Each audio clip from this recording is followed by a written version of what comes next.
Hello everyone, welcome to our channel. We are going to discuss the Insight IS Daily Current Affair of 1st of February 2021.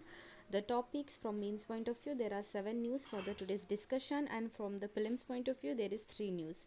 Okay, तो जैसे हम जानते हैं कि budget आ गया है, ठीक है। बजट सेशन कल ही हमारे जो फाइनेंस मिनिस्टर है, ठीक है, निर्मला सीतारामन, उन्होंने अनाउंस कर दिया है। तो इस साल का बजट जो है, हर ही साल का, ठीक है, इकोनॉमिक सर्वे हो या बजट हो, बहुत इंपॉर्टेंट रोल प्ले करता है। So with in few days I will upload, और मोस्ट प्रोबेबली टुडे और day after tomorrow I will upload the session और द इम्पॉर्टेंट पॉइंट जो यूपीएससी पॉइंट ऑफ व्यू के लिए इम्पॉर्टेंट है for covering the budget from budget point of view. And along with this one important news that, ठीक है, मुझे काफ़ी लोगों के मेल आए थे कि एक कंप्लीट 1 ईयर की जो स्ट्रैटेजी है, ठीक है, 1 ईयर एक स्ट्रैटेजी 2022 के लिए, ठीक है, 2022 के यूपीएससी प्रिपरेशन के लिए कैसी होनी चाहिए, ठीक है, उसके बारे में एक आप वीडियो बनाओ। So responding to their mail, and I am going to upload the videos. And one important once again one of the important note is that कि जो हमारे टॉपर्स, ठीक है, टॉपर्स टॉक से रिलेटेड या टॉपर्स के जो आंसर शीट्स है, ठीक है, टॉपर्स के आंसर शीट्स का भी मैं एक वीडियोस बनाऊंगी, तो आपको पता चलेगा। क्योंकि जैसे हम जानते हैं आपको मेंस रेडी होना पड़ता है फॉर बिफोर द प्रीलिम्स, ठीक है। अभी 2021 के लिए जो प्रिपेयर कर ले उनको तो अभी प्रीलिम्स करना है, पर जो बाकी 2022 के लिए कर रहे हैं उनको आंसर्स राइटिंग किस तरीके से करनी चाहिए उसके रिलेटेड में मैं वीडियोज़ बनाऊँगी। एंड टॉपर टॉक्स के जो इम्पॉर्टेंट पॉइंट है, प्रीलिम्स कैसी प्रिपेयर करना है मेंस के लिए किस तरीके से, उसके भी वीडियोस अपलोड होते ही रहेंगे। So please do stay connected and let's start our today's discussion. सो सबसे पहला जीएस पेपर 1 से है the medical termination of a pregnancy amendment bill 2020। So medical termination of a pregnancy amendment bill 2020 उसको pass कर दिया है लोकसभा में in March 2020, and it is likely उसको राज्यसभा में लाया जाएगा and during the ongoing budget session. ये जो बिल है वो काफ़ी ज़्यादा अमेंडमेंट प्रपोज करता है in the medical board of every states and UTs, ठीक है। तो इसमें क्या क्या है, द बोर्ड जो है वो डिसाइड करेगा the pregnancy beyond the 40 weeks in the case of a foetal abnormalities, ठीक है। अगर किसी भी टाइप का फोटल एबनॉर्मलिटीज़ रहे तो उस केस में जो है प्रेगनेंसी जो बियॉन्ड 24 वीक्स तक जा चुकी हो, तो उसके रिलेटेड जो डिसीजन है वो सारा बोर्ड के थ्रू ही जाता होता है। And each board will have their own gynecologist, one radiologist और sonologist, one pediatrician and other member जो प्रिस्क्राइब किए जाएंगे by the respective state and the UT government, ठीक है। तो ये एक इंपॉर्टेंट पॉइंट हो गया। अब देखते हैं what is the issue now. तो इशू क्या है, as per the latest survey the creation of this board जो है एक अनफिजिबल है, एज 82% ऑफ अ पोस्ट है वो वैकेंट हुए हैं इस कंट्री में। अब कुछ हाईलाइट देखा जाए इस टर्मिनेशन जो है medical termination of pregnancy amendment bill 2020, तो इट इज़ सीक कि वो एक्सटेंड हो the upper limit of permitting abortion for 20 weeks to 24 under a specific circumstances, ठीक है। तो कुछ स्पेसिफिक सर्कमटेंसेस हो तो अबॉर्शन को परमिट करे 20 वीक्स से बियॉन्ड भी, ठीक है, 24 वीक्स तक हुआ होगा तो time period. Special categories of a women including जो रेप सर्वाइवर है, विक्टिम्स ऑफ इंसेंट है और डिसेबल है, उनका भी केस कंसिडर किया जाए। एंड द बिल प्रपोज करता है requirement of opinion of a one registered medical practitioner to terminate termination of a pregnancy up to 20 week of the gestation, and it also provide a requirement of a opinion of a 2 RPM, that is registered medical practitioner की जो है permission या requirement लगती है, ठीक है, जो when termination अगर करना हो प्रेगनेंसी का, ठीक है, वो सब, ठीक है। तो ये कुछ इंपॉर्टेंट हाईलाइट्स है इस बिल के। अभी नीड फॉर ओवरहॉल, तो जो प्रेजेंट अबॉर्शन लॉ है विच वॉज 5 डिकेड ओल्ड, ठीक है, काफ़ी पुराना लॉ है, वो परमिट करता है कि अबॉर्शन हो सकता है जब अगर वो गेस्टेशन पीरियड वो जो हुआ वो 20 वीक्स तक हुआ। And in the recent case there has been a strong demand कि इस पीरियड को जो है कुछ एक्सटेंड किया जाए 20 वीक्स के बियॉन्ड में, ठीक है। तो ये हो गया एक नीड। अब यहाँ पे एक पॉइंट दिया है, एक फिगर में दिया है कि cabinet decision regarding this termination bill जो है प्रेगनेंसी रिलेटेड, ठीक है। तो साइलेंट फीचर यहाँ पे भी वही दिया है, ठीक है, 20 वीक से 40 वीक तक किया जाए। अपर गेस्टेशन पीरियड की जो लिमिट है उसको बढ़ाया जाए। And name and the other particulars of the women whose pregnancy has been terminated उसको रिवेल ना किया जाए, ठीक है, वो भी एक पॉइंट यहाँ पे कंसिडर किया है, ठीक है। तो इस तरीके से हमारा ये जो था फर्स्ट न्यूज़ वो कवर हो गया। Centre like to postpone the census to 2022, तो सेंटर्स जो है it is on the track कि वो जो 2021 का सेंसस है उसको 2022 तक वो पोस्टपोन कर सकते हैं, and just due to the कोविड-19 पैंडेमिक के वजह से। तो कुछ बैकग्राउंड देखा जाए तो सेंसस जो है एक एक्सरसाइज है जो कंडक्ट की जाती है 2 फेजेस में। सबसे पहला फेज होता है कि हाउस लिस्टिंग का, और सेकेंड फेज होता है हाउस सेंसस, जो फ्रॉम अप्रैल टू सितंबर 2020 में किया जाता है, and population enumeration from February 9 to February 28 2021। जो फर्स्ट फेज होता है सेंसस का and the updation of a national population register, वो इनिशियली जो है were initially to be roll out in the some state, ठीक है, कुछ स्टेट में रोल आउट हुआ था अप्रैल 1 2020 में, बट उसको फर्दर पैंडेमिक की वजह से पोस्टपोन हो गया था। अभी सेंसस के बारे में कुछ ज़्यादा इंफॉर्मेशन अगर देखी जाए तो सेंसस जो है वो प्रोवाइड करता है information on size, distribution and social economic demography and other characteristics जो होती है कंट्रीज़ के पॉपुलेशन की।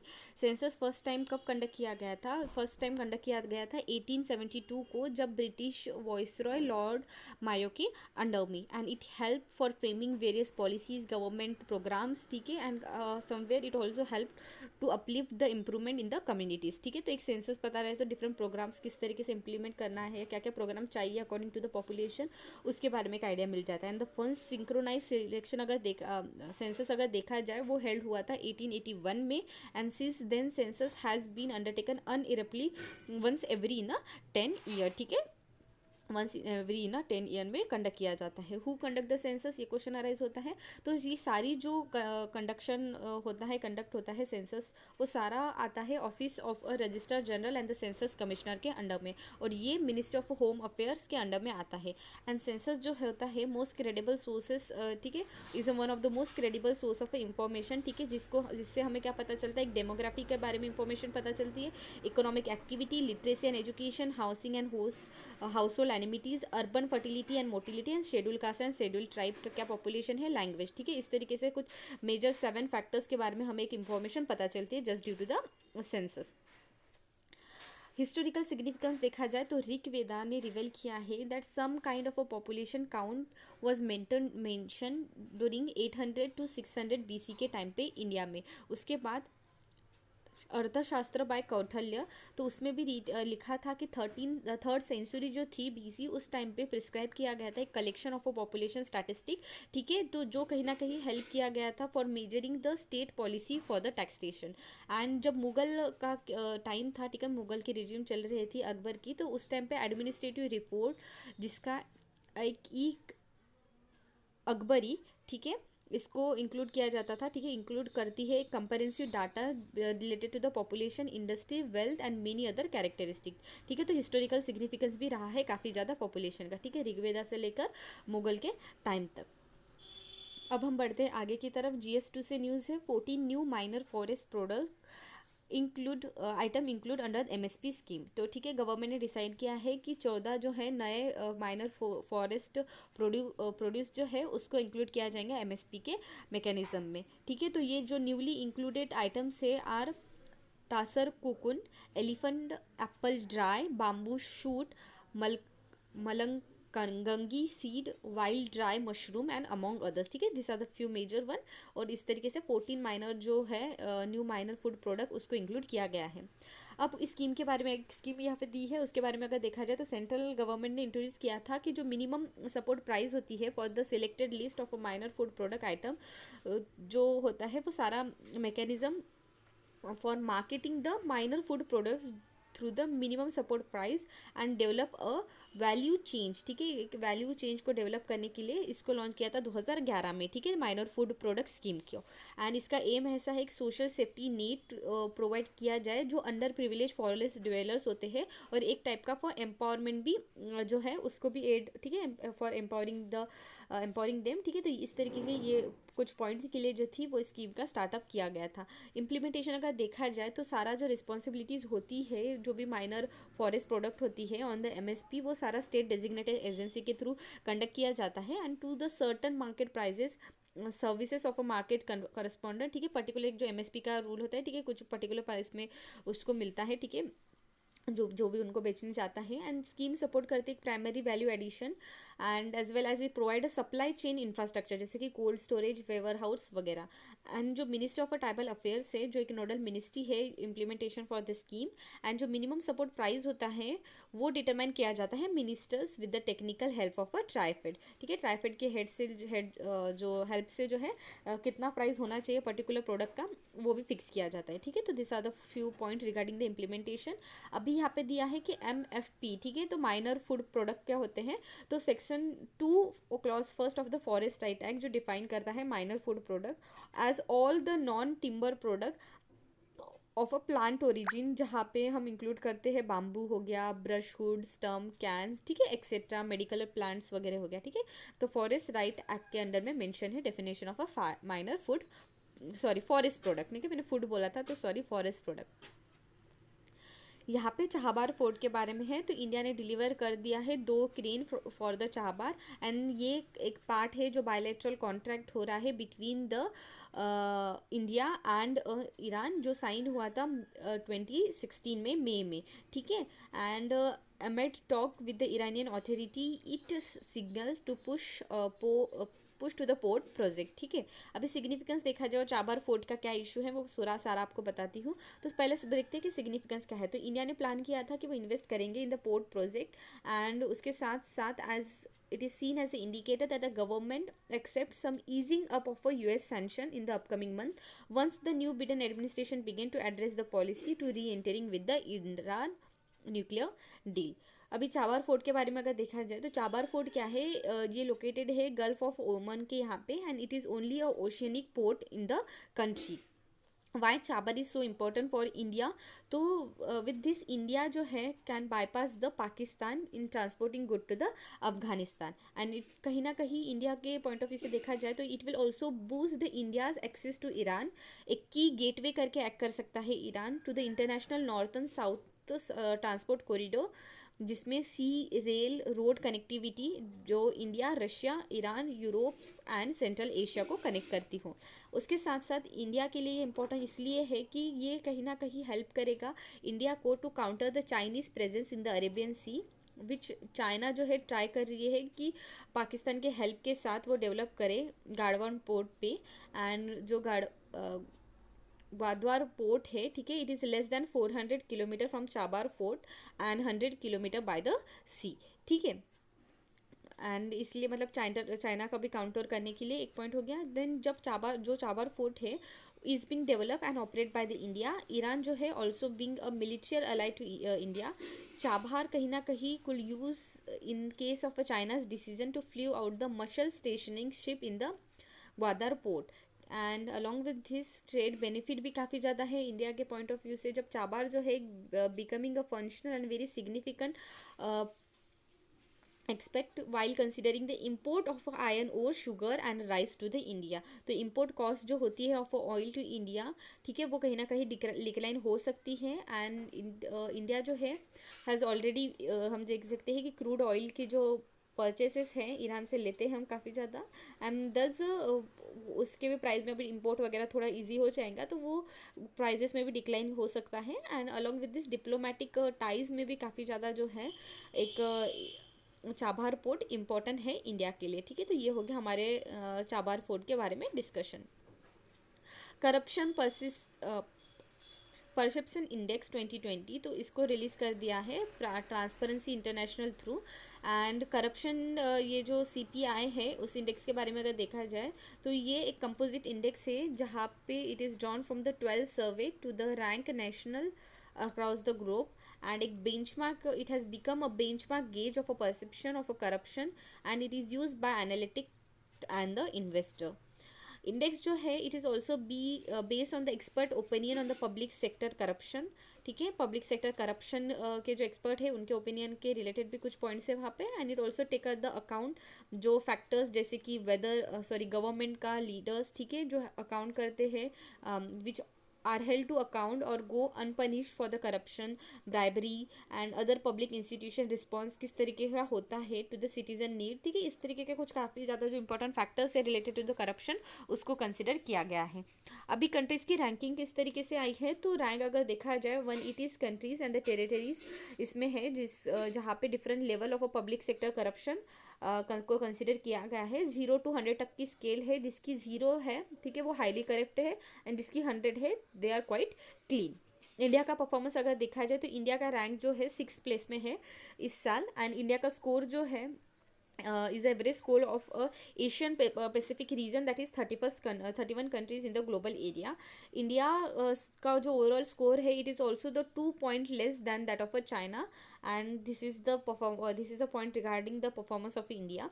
कुछ worst और overall best cases अगर देखा जाए तो top list में जो है न्यूजीलैंड एंड डेनमार्क है and south Sudan and Somalia जो है बॉटम लिस्ट में, ठीक है, जिनका स्कोर 12 है, ठीक है। तो एक बात ध्यान में रखो, जिसका स्कोर कम है, ठीक है, यहाँ पे जैसे दिया है कि 0 जो है it is state that highly corrupted and जिसका ज़्यादा स्कोर है वो उतने ही क्लीन है।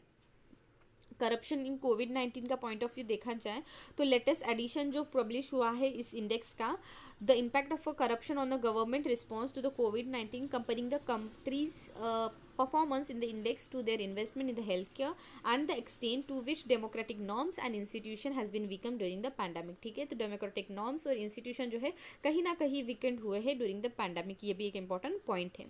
GS4 से न्यूज़ है, Modi praise solo effort to lake clean up, तो the untiring effort of a 69-old man paralyzed before his knees toward cleaning a Vembanad lake, ठीक है, उसको रिकॉग्नाइज कर दिया है from the highest office of the country. The edition of the Mann Ki बात प्रधानमंत्री ने, ठीक है, कमिटमेंट की थी of S Rajappan differently abled person from काही पुझामुत्ता नियर कुमारकोन कुटियाम, ठीक है। तो ये जो पर्सन है who has been affiliated with polio at a age of 5, he use to live alone and जो है, ठीक है, alone in the partially damage hunt on the river bank in the panchayat of Arpookara, ठीक है। तो ये पर्सन एक बहुत इंपॉर्टेंट काम किया है, ठीक है। तो उन्होंने क्लीन अप, ठीक है, उन्होंने एक वे लिया है कि for cleaning the Vembanad lake and इसको जो है प्राइम मिनिस्टर को उसने prime minister has praise that person, ठीक है। ये एक बस पॉइंट हो गया। Indore district magistrate seek for forgiveness, तो इंदौर के जो डिस्ट्रिक्ट मैजिस्ट्रेट है मनीषा सिंह, उन्होंने अपोलाइज किया है to the god for the local administration action for dumping homeless people outside the city in the cold weather, ठीक है। तो उन्होंने देखा, ठीक है, कुछ दिन पहले ही आया था न्यूज़ में कि उनके जो यहाँ पे डिस्ट्रिक्ट म्यूनसिपालिटीज़ वगैरह हैं, तो उन्होंने क्या किया है, जो होमलेस पीपल्स हैं, ठीक है, उनको जो है एल्डर्स होमलेस पीपल उनको डंप कर दिया सिटी के आउटसाइड में, ठीक है। ये बात कैप्चर हो गई, मीडिया में वगैरह फैल गई एंड दस उसी के बात के लिए जो है इंदौर के जो डिस्ट्रिक्ट मैजिस्ट्रेट हैं उन्होंने अपोलोजाइज किया है, ठीक है। Along with this various people has been term the action of a bolt of humanity. क्या हुआ था यहाँ पे वही दिया है कि incident came out the light after the villages along the highway, जहाँ पे elders were dropped off objected to it and began making a video of it. Subsequently, the elder people were put back into the vehicle and taken away and the vehicle belonged to the encroachment removal department, ठीक है। तो ये हो गया इस news के बारे में। फैक्ट फॉर द प्रीलिम्स है, तो 3 language policy is not applicable to the central government office, तो union ministry of home affair उन्होंने ऐसा बोला है कि जो हमारी 3 लैंग्वेज पॉलिसी है वो कहीं ना कहीं अप्लीकेबल नहीं है for the office of a union government. और ये जो ऑफिशियल लैंग्वेज एक्ट 1963 और ऑफिशियल लैंग्वेज रूल 1976 है, यहाँ पे प्रोविजन है of a bilingual policy which is applicable to the all offices of a central government. Wild life crime control bureau तो एक स्टैट्यूटरी मल्टी डिसिप्लिनरी बॉडी है जो establish की गई है गवर्नमेंट ऑफ इंडिया के अंडर में, ministry of environment forest and climate change के अंदर, जो ऑर्गेनाइज करती है, जिनका मेन एम है टू कॉम्बैट करे कि जो ऑर्गेनाइज वाइल्ड लाइफ क्राइम्स होते हैं उसको।